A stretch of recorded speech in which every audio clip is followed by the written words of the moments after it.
PS5 നമുക്ക് കുറച്ച് game കളിക്കാം. നോമ്പൊക്കെ അല്ലേ പേരിൽ ഇരുന്നിട്ടാണെങ്കിൽ സമയം അങ്ങോട്ട് തള്ളിപ്പോണി. PS5 ഇതപ്പോ ഓണാക്കി നമുക്ക് GTA 5 കളിച്ചു നോക്കാം. സംഭവം അത് ഓണായി വരുന്നുണ്ട്. GTA 5 സ്റ്റാർട്ടിങ് മുതലായിട്ട് നമ്മൾ കളിക്കുന്നത്. സ്റ്റാർട്ടിങ്ങിൽ തന്നെ വരുന്നത് ഇതോ ഒരു സ്ഥലത്ത് കുറച്ച് ആൾക്കാർ ബാങ്ക് കൊള്ളയടിക്കുന്നതാണ്. അവരെ കൈക്കെല്ലാം തെറിക്കണ ഗണ്ണും ഒക്കെ ഉണ്ട്. ഞാൻ ആദ്യമായിട്ടായിട്ട് ഒരു ഗെയിമിങ്ങിന്റെ വ്ലോഗ് ഇടുന്നത്. എന്തെങ്കിലും മിസ്റ്റേക്ക് ഒക്കെ ഉണ്ടെങ്കിൽ ക്ഷമിക്കുക. ഇപ്പൊ നമ്മൾ തോക്കി ചൂണ്ടിക്കാണ് 2-3 ആൾക്കാരെ ഒരു റൂമിന്റെ ഉള്ളിലാക്കിയാണ് വാതിൽ അടച്ചിട്ട് നേരത്തെ കയറിപ്പോയ ആള് ലോക്കനോടെ ബോംബ് വെച്ചു. ഇപ്പൊ നമ്മൾ ഫോൺ ഉപയോഗിച്ചിക്കാണ്ട് അത് ആക്റ്റീവ് ചെയ്തിട്ട് ഭയങ്കര സൗണ്ടോട് കൂടി അത് പൊട്ടിത്തെറിച്ചു. ഇനി നമുക്ക് നേരെ ലോക്കർക്ക് പോയി നോക്കാം. ഇത് ഇങ്ങനെ അല്ലിട്ട് റെക്കോർഡ് ചെയ്യല് മൊത്തത്തിൽ സ്ക്രീൻ റെക്കോർഡ് ചെയ്യലാണ് കേട്ടോ. അപ്പൊ അതിന് എന്റെ കയ്യിൽ പെൻഡ്രൈവ് ഇല്ല. പൈസ ഒക്കെ ബാഗിലാക്കി തിരിച്ചു വരുമ്പോൾ സെക്യൂരിറ്റി നമ്മൾ ഗൺ പോയിന്റിൽ നിർത്തി. ഗൺ പോയിന്റിൽ നിൽക്കുന്ന ആളാട്ടോ മൈക്കിൾ. ഇപ്പൊ ക്യാരക്ടർ ചേഞ്ച് ആയിക്കാണ്ട് ആ സെക്യൂരിറ്റി നമ്മൾ ഒറ്റ വെടിക്ക് പടാക്കിട്ട. ഇനി നമുക്ക് ഈ ബാങ്കിന്റെ ഉള്ളിൽ നിന്ന് പുറത്ത് കിടക്കണം കേട്ടോ. അപ്പൊ ഡോർ നമ്മൾ ബോംബ് വെച്ച് വീണ്ടും തകർന്നു. നമ്മള് ബാങ്ക് കൊള്ളയടിക്കാൻ വന്നിരിക്കുന്നത് 3 ആൾക്കാരാണ്. പോലീസെ വന്നുകൊണ്ട് നിൽക്കുന്നുണ്ട്. ഷട്ടർ തുറന്ന് പുറത്തേക്ക് ഇറങ്ങിയ പാടെ 5 പോലീസിന്റെ സ്റ്റാർ കിട്ടി. അതായത് വലിയ പോലീസ് കേസായി. ഇതാ മാസ്കൂരി പൊട്ടിക്കുന്ന ആളുണ്ടല്ലോ മക്കളെ, അതാണ് ടവർ. വെരി വെരി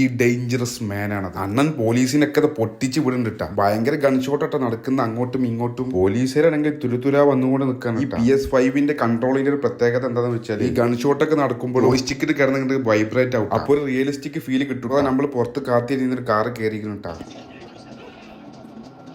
വീഡിയോക്ക് ഞാൻ കുറച്ച് സ്പീഡ് കൂട്ടിയതാണ്, കാരണം ഓവർ ലെങ്ത് ആവാൻ പാടില്ല. റിലീസാണെങ്കിൽ നമ്മൾ പിന്നാലെ തന്നെ ചേസ് ചെയ്ത് വരുന്നുണ്ട്. നമുക്ക് നെക്സ്റ്റ് കാണട്ടെ എന്നാല്.